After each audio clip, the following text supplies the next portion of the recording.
नमस्कार, स्वागत है आपका पब्लिक इंडिया पर। मैं हूं नीलू व्यास। पता नहीं कितने महीनों से हम लोग ये कह रहे हैं कि जो भारत की जो विदेश नीति है वो ऐसा लग रहा है कि धराशायी हो गई है और उसका काट क्या है, उसका ऑल्टरनेटिव क्या है, ये किसी को पता नहीं है। लेकिन जब हम ऐसी बातें करते हैं तो इस समय एक किताब मेरे सामने है जिसका नाम है India's tourist with the world, और इसका अगर आप सब हेडिंग देखें तो उसमें लिखा है फॉरेन पॉलिसी मैनिफेस्टो। और ये किताब को एडिट किया है पूर्व केंद्रीय मंत्री और जो वरिष्ठ कांग्रेस नेता है सलमान खुर्शीद, जो आज हमारे साथ है। Mister Khurshid, thank you so much for joining and big big congratulations on a book like this. ये किताब हम लोगों के सीखने के लिए भी बहुत है, क्योंकि हम लोग इतने सारे डिस्कशंस करते रहते हैं। अब इसको भी पढ़ेंगे तो कुछ आइडिया लगेगा कि आखिर कौन से ऐसे नए पॉइंट्स हम उठा सकते हैं ताकि हमारे डिबेट्स और इंटरव्यूज में भी ऐसे कुछ नए पॉइंट्स आ जाएं। लेकिन मिस्टर खुर्शीद, लेकिन सवाल सबसे बड़ा ये है कि आज ऐसा क्यों लग रहा है कि मोदी जी की जो विदेश नीति है वो पूरी तरीके से फेल हो गई है? देखिए, हर एक का एक दृष्टिकोण होता है राजनीति में। आपकी एक नीति होती है, आपका एक विचारधारा होती है और एक दृष्टिकोण होता है।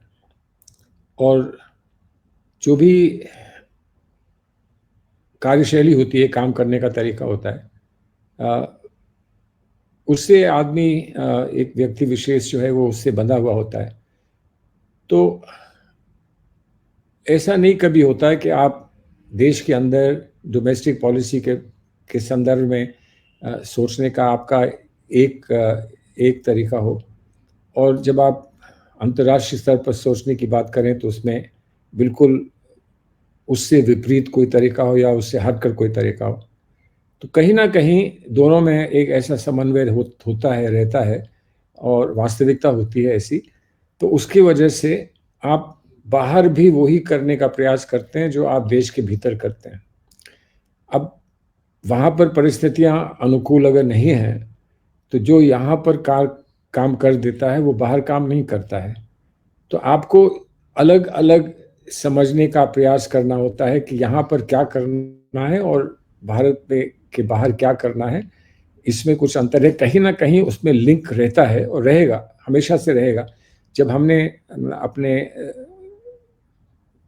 भारत की इंडिपेंडेंस के समय पर, भारत की स्वतंत्रता के समय पर जो गांधी जी की विचारधारा थी उस पर हमने चलने का जो प्रयास किया था, तो वो सिर्फ भारत के अंदर ही नहीं लेकिन भारत के बाहर भी नैम मूवमेंट का बहुत बड़ा हिस्सा जो था वो गांधी की विचारधारा से जुड़ा था। नॉन वायलेंस का जो सत्याग्रह का जो प्रभाव था वो भारत की विदेश नीति पर भी था। तो इसलिए जब यहाँ परिवर्तन आया तो बाहर भी परिवर्तन आया, और यहाँ जो परिवर्तन आया वो अभी तक, अगर ये मान के चलें कि वो अभी तक भारत के अंदर कामयाब है, और ये मानना पड़ेगा कि वो आज कामयाब है और उसका हम विरोध करते हैं लेकिन वो कामयाब है, तो क्या वो बाहर भी कामयाब होगा? बाहर की जो परिस्थितियां हैं वो देखते हुए ऐसा लगता नहीं कि ये भारत के बाहर कामयाब रहा है। हम जो भारत के बाहर कहने का प्रयास कर रहे हैं वो कामयाब नहीं रहा, चाहे वो अमेरिका का मामला हो या चीन का मामला हो या अंतर्राष्ट्रीय स्तर पे कोई और भी मामला हो, लेकिन वहाँ ये कामयाब नहीं रहा है। और उसका कारण यही है कि आप यहाँ का मॉडल, जो भी भारत के अंदर का मॉडल है, वो आप बाहर लागू करने का प्रयास करेंगे तो वो कामयाब हो भी सकता है और नहीं भी हो सकता है।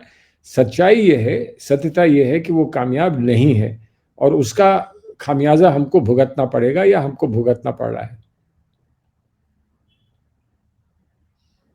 कि मिस्टर खुर्शीद, अब मैं बात कर रही हूँ स्पेसिफिकली अमेरिका और चाइना के संदर्भ में। अमेरिका की बात पहले कर लेते हैं कि लगातार डोनाल्ड ट्रंप मोदी जी को नीचा दिखाने की कोशिश करते हैं, उनको ह्यूमिलिएट करते हैं ये बोलकर कि देखिए हमने मध्यस्थता की इसलिए ऑपरेशन सिंदूर रुका, और भारत और पाकिस्तान के बीच में जो भी कॉन्फ्लिक्ट हो रहा था वो मेरी वजह से रुका। हमारी देश की सरकार या मोदी जी एक बार भी खुलकर सच्चाई नहीं बता पाते, और हमेशा यही सुनाई पड़ता है कि नहीं, ऐसी तो कोई फोन कॉल हुई नहीं, हमारे बीच में ऐसी कोई बातचीत हुई नहीं। ये जो डिनायल मोड हो गया है कि हर चीज को डिनाई कर देना, जो भी डोनाल्ड ट्रंप कह रहे हैं उसको हम एक सिरे से खारिज कर देते हैं, लेकिन जो सच्चाई है वो हमें कभी नहीं पता चलती। ये कब तक चलता रहेगा ये सिलसिला, और इसका काट क्या है, इसका इसका प्रिस्क्रिप्शन क्या है? देखिए, सबसे सबसे बड़ी समस्या आज यही है हमारे देश में कि ये जो परंपरागत रूप से जब भी विदेश नीति की बात होती थी, जब हमारी सरकारें थी या फिर हमारी सरकारों से हटकर और भी जो उस समय की ऑपोजिशन रही थी उसकी सरकार आई थी, अटल बिहारी वाजपेयी जी की सरकार आई और सरकारें आई, चंद्रशेखर जी की सरकार आई, देवेगौड़ा जी की सरकार आई, तो उस समय एक व्यवस्था ये थी कि हम एक आम राय बनाकर आम सहमति से विदेश नीति किया करते थे और इक्का दुक्का कहीं पर कोई अंतर होता था विचारधारा का, लेकिन फिलिस्तीन को हो लेकर हो या इजराइल को लेकर रहा हो, लेकिन साधारणतः हर जगह पर हमारी एक ही हमारी मंशा होती थी, एक ही हमारी विचारधारा का प्रोजेक्शन होता था। वो अब खत्म हो गया है, वो समाप्त हो गया है। कंसेंसस, आम राय अब समाप्त हो गई है। अब भारतीय जनता पार्टी एक दिशा में जाना चाहती है और जा रही है। हम मानते हैं कि वो दिशा देश के लिए सही नहीं है, वो गलत है।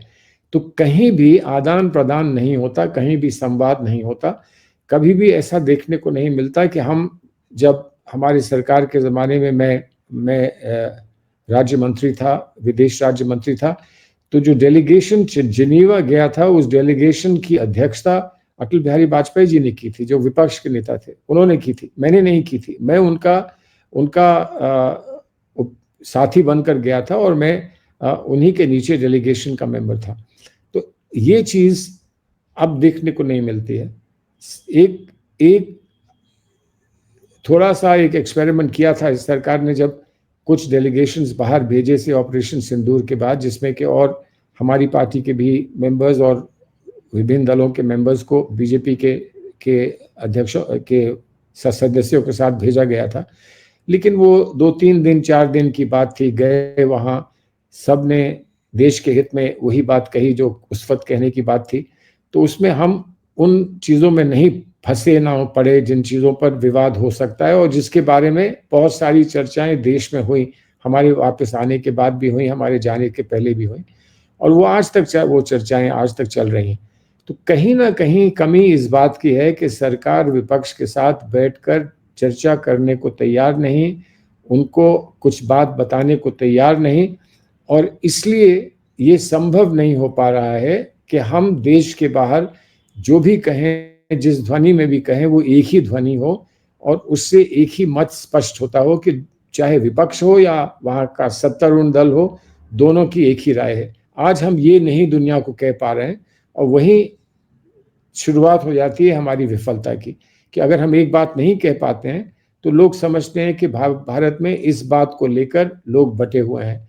तो इनको उतनी सीरियसली, उतनी गंभीरता से नहीं लेना चाहिए जितना अगर एक ही राय हो तो उसको लिया जाता है। लेकिन विदेश नीति के मामले में आज क्या भारत बहुत कमजोर नजर नहीं आ रहा है? और इतना कमजोर पहले की सरकारों में कभी नहीं नजर आया भारत जितना आज कमजोर नजर आ रहा है। मोदी जी से आप क्या कहेंगे? उनको ऐसा क्या करना चाहिए ताकि एटलीस्ट ये इंप्रेशन तो बदल जाए? देखिए, मोदी जी को कौन कोई समझा सकता है?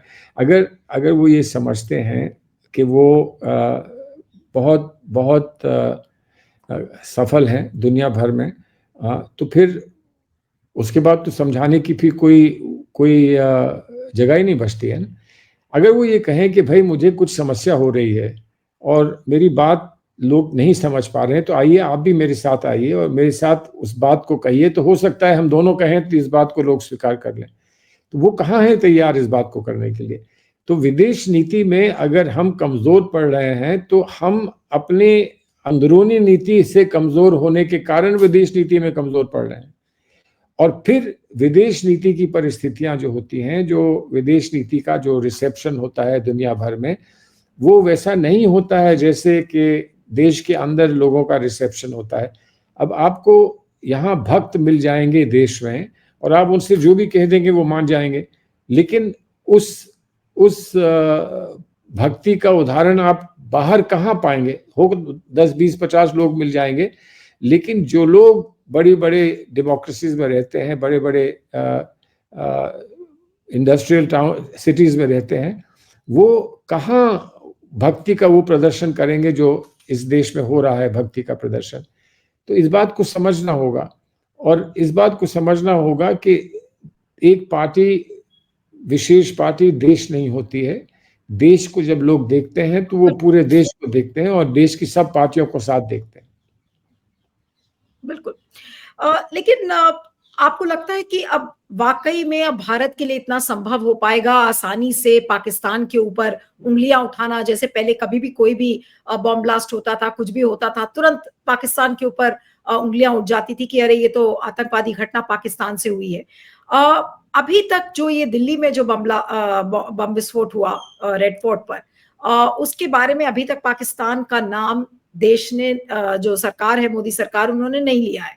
अभी भी इन्वेस्टिगेशंस चल रही हैं, कोई बहुत ज्यादा ऐसी लीड्स नहीं मिली है, पाकिस्तान का नाम कहीं किसी एंगल से नहीं है। आपको लगता है कि मोदी सरकार का क्या इतना सा भी, थोड़ा सा भी मुंह होगा इस समय कि तुरंत उठाकर और पाकिस्तान का नाम ले ले? क्योंकि अब तो उनको भी पता है कि भाई अब बहुत मुश्किल होगा। उन्होंने तो ये कहा था ऑपरेशन सिंदूर अभी रुका नहीं है, ऑपरेशन सिंदूर चल रहा है। उन्होंने ये भी कहा था कि आगे की अगर कोई भी अगर कोई टेरर एक्टिविटी होती है so we will treat it as an act of war. अब अचानक सरकार बड़ी चुप सी नजर आ रही है और ये बड़ा अनप्रेसिडेंटेड सा बिहेवियर लग रहा है सरकार का। देखिए, हमको भी कुछ आश्चर्य है इस बात पर। हालांकि जो सूचनाएं प्राप्त हुई हैं उसमें ये तो कहा गया है कि एक ऐसे संगठन हैं जो आतंकवाद से जुड़े हुए संगठन हैं, जो हैंडलर्स बने हैं या प्रोत्साहित कर रहे हैं आतंकवाद को हमारे देश में। लेकिन स्पष्ट कोई अभी वक्तव्य नहीं आया है सरकार की तरफ से, या फिर जो उस समय सरकार ने लोगों को अपनी जवाबदेही में लोगों को ये अश्योर किया था और ये कहा था कि अगर आगे कोई आतंकवाद का हमला होता है तो हम उस पर क्या प्रतिक्रिया करेंगे और किस तरह से रिएक्ट करेंगे, उसके संदर्भ में अभी कुछ नहीं आया है। लेकिन एक सच्चाई ये है कि हमने हमेशा ये चाहा कि अगर संकट की घड़ी आ जाती है और सरकार उस पर कोई कार्रवाई करती है तो हमें पूरा समर्थन सरकार को देना चाहिए। संकट की घड़ी में कोई भी हो, देश में कोई भी हो, सहमत हो असहमत हो सरकार से, लेकिन उसको सरकार का पक्ष देखते हुए सरकार को पूरी मदद करनी चाहिए, क्योंकि वो सरकार की मदद उस क्षण में नहीं होगी, वो देश की मदद होगी, वो करनी चाहिए। लेकिन उसको आप तत्काल उसी दिन कर दें, उसी रात कर दें और उसी रात सरकार से कहें कि आप कुछ करके दिखाइए तब हम मानेंगे, तो वो भी शायद उचित नहीं होगा। थोड़ा समय सरकार को मिलना चाहिए, दिया है, लेकिन उसी के साथ साथ हमने कहा कि आप तत्काल पार्लियामेंट का सत्र बुला लीजिए ताकि इस बात को हम वहां पर खुलकर आपके सामने, जनता के सामने खुलकर इस पे चर्चा हो ले और फिर जो परामर्श की आवश्यकता है वो परामर्श हो ले और फिर आगे जो कार्रवाई होगी उसमें आपको समर्थन पूरे देश का प्राप्त हो जाएगा। लेकिन अभी तक इस पर भी उन्होंने कोई रिस्पॉन्स नहीं दिया, अभी भी कोई प्रतिक्रिया उनकी नहीं आई है इस पर। तो ऐसा वो क्यों कर रहे हैं इसकी बात तो वही बता सकते हैं, इस पर हम तो अटकलें नहीं लगा सकते कि वो ऐसा क्यों कर रहे हैं। सर, इस किताब को मैं देख रही थी और इसमें जो लिखा है कि फॉरेन पॉलिसी मैनिफेस्टो, तो अब क्या आप लोग, क्योंकि अभी आप बिल्कुल नए नए, आपको उन्होंने कांग्रेस पार्टी ने चेयरमैन बनाया फॉरेन अफेयर्स डिपार्टमेंट का, कि कौन सी ऐसी नई चीजें आप लोग इंट्रोड्यूस कर रहे हैं जो पहले पार्टी ने नहीं की थी, और क्या कुछ नए प्रोग्राम्स, कुछ नई पॉलिसीज, कुछ नई नीतियां कि कैसे फॉरेन पॉलिसी में बदलाव हो, और जिन चीजों पर मोदी सरकार के विदेश नीति की आलोचना हो रही है, क्या क्या उसका कोई ऑल्टरनेटिव प्लान आप लोग लेकर आ रहे हैं? देखिए, इसमें कई विषय हैं। एक विषय इसमें यह है कि जो हमारी विदेश नीति रही है और हमारी सोच रही है, जिससे नैम जुड़ा हुआ था, जिससे अहिंसा जुड़ी हुई थी, जिससे कि न्यूक्लियर डिसआर्मामेंट जुड़ा हुआ था, उन सब चीज़ों को अगर कहीं धूमिल कर दिया गया है या उनको कहीं रास्ते में से हटा दिया गया है तो उसको रीअसर्ट हम कर सकें, उस पर एक बार फिर हम कह सकें कि ये बात जो है, समय हो गया है, समय के साथ साथ बहुत चीज़ें बदलती हैं, लेकिन ये कुछ साधारण बातें नहीं थी, ये कुछ ऐसे परपेचुअल ट्रूथ थे जिनको हम नई रोशनी में फिर से प्रस्तुत कर सकते हैं और हमको करना चाहिए। एक विषय ये है। दूसरा विषय यह है कि एक नई जनरेशन को हम तैयार करें फॉरेन पॉलिसी से संबंधित, जो फॉरेन पॉलिसी को समझें, जो शोध करें फॉरेन पॉलिसी के हर पहलू को समझने का प्रयास करें और जिन्हें हम फिर प्रस्तुत दुनिया के सामने कर सकें आने वाले समय के लिए। जो पार्टी के लीडर्स होंगे फॉरेन पॉलिसी के मैटर में, उनको हम तैयार करें। और फिर जो इतना जो डोमेस्टिक पॉलिसी और फॉरेन पॉलिसी इतनी मिल गई हैं, आपस में मिला दी गई हैं, उसके संदर्भ में भी हम अपनी पार्टी के कार्यकर्ताओं को, अपने पार्टी के नेताओं को अच्छी तरह से ये सूचना दे सकें, उनको समझा सकें, उनको हम इस बात की शिक्षा दे सकें कि फॉरेन पॉलिसी का संदर्भ क्या है और आज उसका प्रभाव हमारे देश पर क्या है। जो आज टैरिफ्स का मामला है, टैरिफ्स कोई मामूली चीज नहीं है समझना। जिसको चोट लगेगी वो समझ जाएगा, लेकिन दूसरा व्यक्ति समझे और वो ये समझे कि इसके कितने दूर तक इसका प्रभाव पड़ेगा और आगे आने वाले समय में इसका कोई रास्ता निकलेगा कि नहीं निकलेगा, और अगर निकलेगा तो कैसे निकलेगा, ये सब समझाने की आवश्यकता है। चौथी बात यह है कि जो विश्व भर में प्लेटफॉर्म्स थे जिनके साथ हमारा अच्छा संबंध था, जैसे सोशलिस्ट इंटरनेशनल थी, वो पार्टियां जो सरकार में हो, सत्ता में हो या सत्ता में ना भी हो, वो पार्टियां जिनके साथ हमारे विशेष वैचारिक संबंध थे, उन पार्टियों के साथ हम सत्ता से हटने के बाद हम जब क्योंकि इस उलझन में पड़े रहे कि अब हमको कहाँ चुनाव लड़ना है, अब कहाँ चुनाव लड़ना है, उनके साथ कुछ संबंध हमारे फीके पड़ गए। तो उनको एक बार फिर सतर्क होकर वो हमको संपर्क करके और वो संबंध हमको फिर से सुनिश्चित करने हैं और सुरक्षित करने हैं। उसमें जो प्रोग्रेसिव अलायंस के बहुत सारी पार्टीज हैं, प्रोग्रेसिव अलायंस में 140-130 पार्टियां हैं, उनके साथ हमने पिछले वर्ष एक संपर्क बनाया और उनको हमने न्योता दिया और एक बहुत बड़ा भारत समिट करके, भारत सम्मेलन करके हमने उनको तेलंगाना बुलाया और वहाँ पर हमने उनसे एक नई वार्ता, एक नया उनसे चर्चा को आरंभ किया। उसमें राहुल गांधी जी भी आए थे, उन्होंने भी अपना आशीर्वाद दिया और उन्होंने भी कुछ संकेत दिए कि आने वाले समय में हम और कैसे आपस में मिलजुल के इस काम को आगे बढ़ाएंगे और विश्व भर में वो प्लेटफॉर्म्स क्रिएट करेंगे जो कि लिबरल आइडियोलॉजी को, जो उदारवाद की आइडियोलॉजी को आगे बढ़ा सकें। तो ये सारे काम करने हैं। एक दिन में सिर्फ 24 घंटे होते हैं, लेकिन सारे ही काम करने हैं और किसी ना किसी तरह से कोशिश की जाएगी कि ये सारे काम पूरे करें। लेकिन ज्यादातर जैसे बीजेपी अपने डायस्पोरा को बहुत ज्यादा इस्तेमाल करती है, बिल्कुल वेपन की तरह इस्तेमाल करती है हर चीज में, लेकिन उसी तरह जो कांग्रेस की सरकारें हैं वो अपने डायस्पोरा को स्ट्रैटेजिकली क्यों नहीं यूज कर पा रही हैं? क्योंकि जैसे हमने देखा था कि जब प्रधानमंत्री नरेंद्र मोदी मुख्यमंत्री थे तो वो किस तरीके से वाइब्रेंट समिट्स करते थे, इन्वेस्टमेंट आता था। ये चीजें कांग्रेस की सरकार भी कर सकती है ना, जहां जहां पर कांग्रेस सत्ता में है। देखिए, हमने जो भारत सम्मेलन किया था तो उसमें हमने एक सेगमेंट को इन्वेस्टमेंट का भी रखा था, ताकि वो लोग जो वहाँ पर विचारधारा को समझने के लिए या वैचारिक मामलों को समझने के लिए उससे हटकर वो ये चाहते हैं कि हम यहाँ देखें, एक्सप्लोर करें कि यहाँ क्या इन्वेस्टमेंट हो सकता है, क्या पूंजी का आयात हो सकता है, वो सारी चीज़ें हम वहाँ, वो भी एक सेगमेंट हमने रखा था। लेकिन उसका मतलब ये नहीं कि सरकारों को अपने अलग से समिट नहीं रखने चाहिए, सिर्फ जो इन्वेस्टमेंट समिट्स हों वो नहीं करने चाहिए, और वो तेलंगाना और कर्नाटक वो उस काम को कर रहे हैं। और हमारी ऐसी कोई बड़ी सरकार नहीं है, हिमाचल में बहुत छोटी सी सरकार है, छोटी सी जगह है और वो बहुत गंभीर परिस्थितियों में है। उनके पास उतना सरमाया इस समय नहीं है कि वो बहुत बड़े सम्मेलन कर सके, तब भी वो कर रहे हैं। और इस चीज़ को भी हम कोशिश करेंगे कि इसको हम बढ़ावा दें, इसको हम प्रोत्साहित करें, इसको भी हम पूरी कोशिश करेंगे। लेकिन आपने डायस्पोरा का जो उल्लेख किया, डायस्पोरा एक बहुत बहुत प्रभावित क्षेत्र है हमारी फॉरेन पॉलिसी का, क्योंकि उनका जो हस्तक्षेप है, उनके अपने नए देशों की राजनीति पर उनका जो हस्तक्षेप है, उनका जो कंट्रोल है, उसका बड़ा महत्व है। और इसलिए डायस्पोरा के साथ संवाद शुरू करने के लिए हमने पिछले 2 साल में बहुत कुछ काम किया है। लेबर पार्टी की जो एनुअल मीटिंग होती है उसमें हमने जाना शुरू किया, वहाँ डायस्पोरा के साथ बात करी।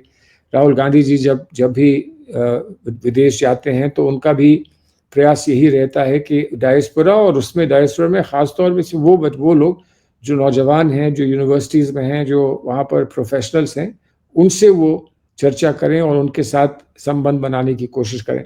तो इसको भी बड़ा महत्व हम देंगे, लेकिन एक संकेत हम ज़रूर देना चाहते हैं कि डायस्पोरा से एक विशेष संबंध हम बनाना चाहते हैं और हमारे होने चाहिए। लेकिन हम डायस्पोरा का जो संबंध उनके नए घरों से है, यानी कि उनके नए देशों के साथ है, उससे हम उनको अलग नहीं कर सकते हैं। हम ये नहीं चाहते हैं कि वहाँ लोग ये सोचें कि ये लोग भारतीय ज़्यादा हैं और हमारे देश के कम हैं। ऐसा भी नहीं होना चाहिए, उन्हीं के देश के हैं, लेकिन वो भारत से आए हैं, भारत से उनका संबंध है, ये हमारे लिए बड़ा महत्वपूर्ण है। तो इसका क्या संतुलन होना चाहिए, क्या बैलेंस होना चाहिए, इसका ध्यान रखकर हम करेंगे।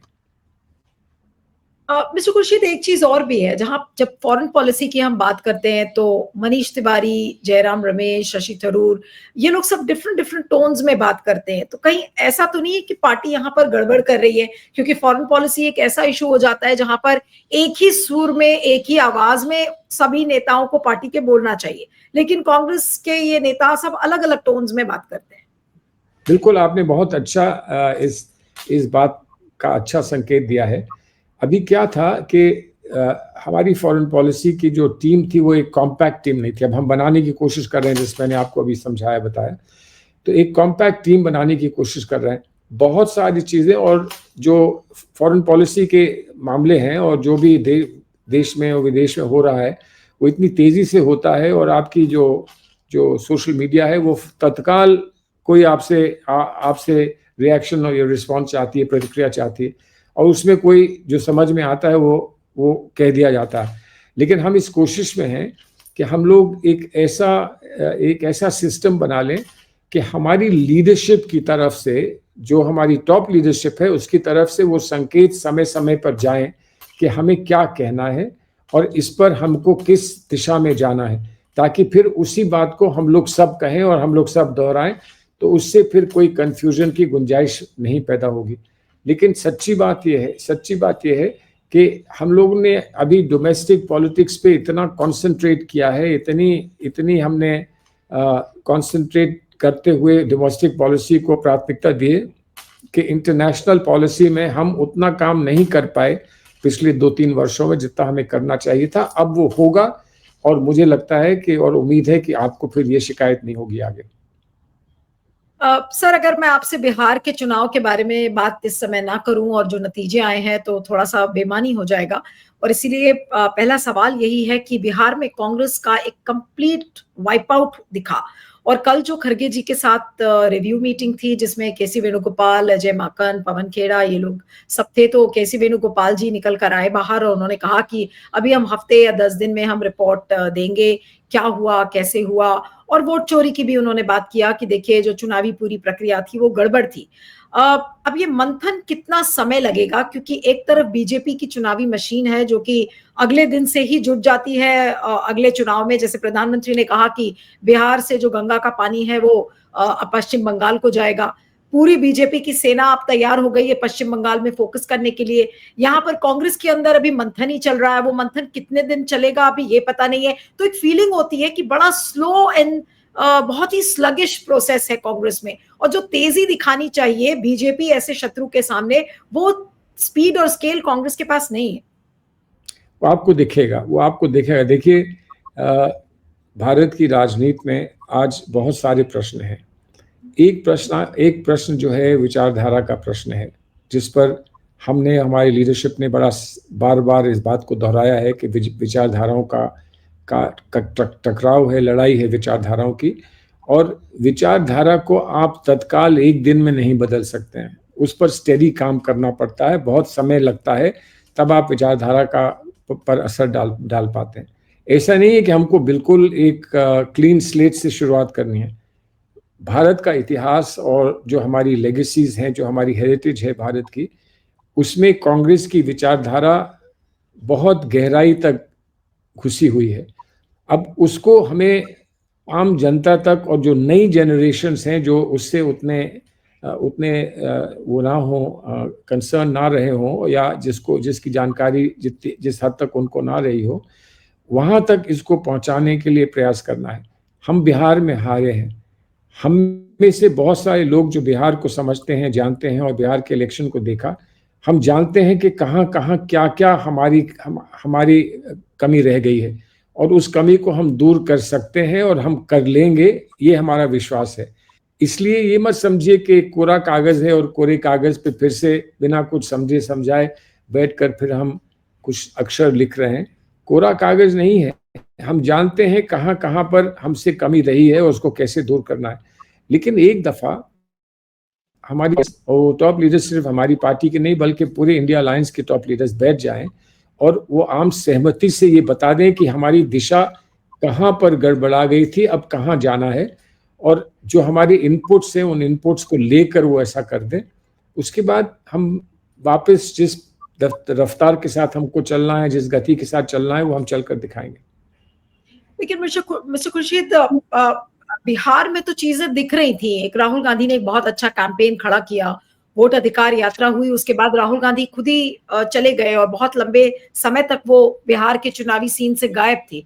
टिकट डिस्ट्रीब्यूशन को लेकर प्रॉब्लम्स थी। AIMIM के कई नेता जिनको कि कांग्रेस में टिकट मिलनी चाहिए थी, उनको टिकट नहीं मिली और वो अब AIMIM में वो नेता जीत गए।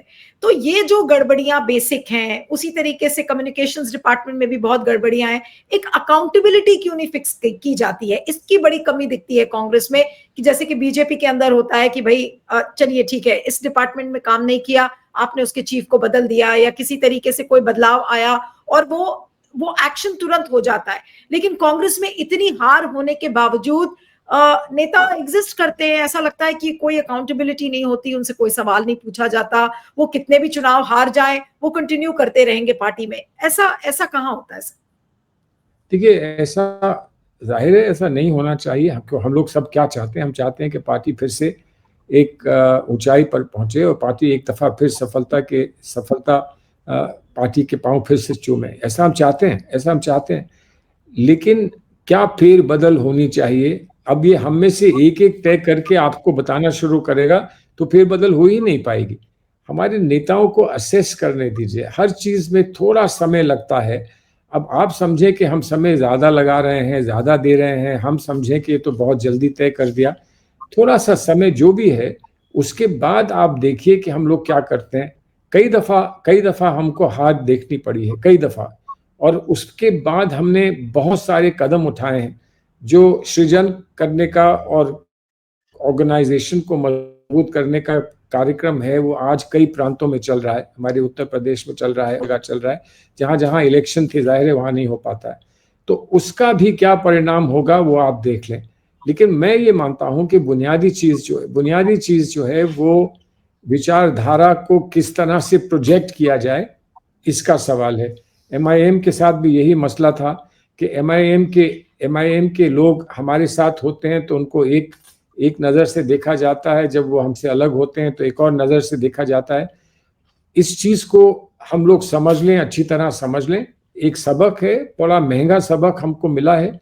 इस सबक से हम कुछ समझ लें, सीख लें और फिर आपके सामने आए, जल्द आए। ऐसा मेरा विश्वास है कि हम जल्द ही आएंगे। सर, आपने कहा कि हर चीज अपना एक टाइम लेती है और जल्दबाजी में हर जवाब नहीं मिलता है। ये बात आपकी ठीक है, हर प्रोसेस में टाइम लगता है। लेकिन जिस तरीके से अब बीजेपी के पास सारे हथियार हैं, उनके पास चुनाव आयोग है, उनके पास मीडिया है, उनके पास SIR जैसा हथियार है, जिसको लेकर अब वो पूरे देश को एक तरीके से कैप्चर करने की कोशिश कर रहे हैं। अगर मोदी जी की आपने विक्ट्री स्पीच सुनी हो बिहार के दिन, जिस दिन बीजेपी हेडक्वार्टर से वो बोल रहे थे, तब तो उन्होंने ऐसा लग रहा था कि अब उन्होंने कह दिया, एक तरीके से ऐलान कर दिया कि अब हम तो पूरे देश में फतह कर लेंगे। तो फिर 2029 का चुनाव कहाँ जाएगा? अभी तामिल हो सकता है कि इसी तरीके से जिस तरह से बिहार लूटा गया है, जो कि एक परसेप्शन है कि बिहार का जो मैंडेट है वो लूट लिया बीजेपी ने, तो फिर तो तमिलनाडु में भी कोई ताजुब नहीं होगा, वहां पर बीजेपी आ जाएगी, पश्चिम बंगाल में भी आ जाएगी, केरला में भी आ जाएगी, अगर इसी तंत्र को इस्तेमाल करके ही अगर जीतना है तो। फिर ऐसे में लड़ाई कहां पर जाकर अटकती है? ऑपोजिशन क्या करेगा?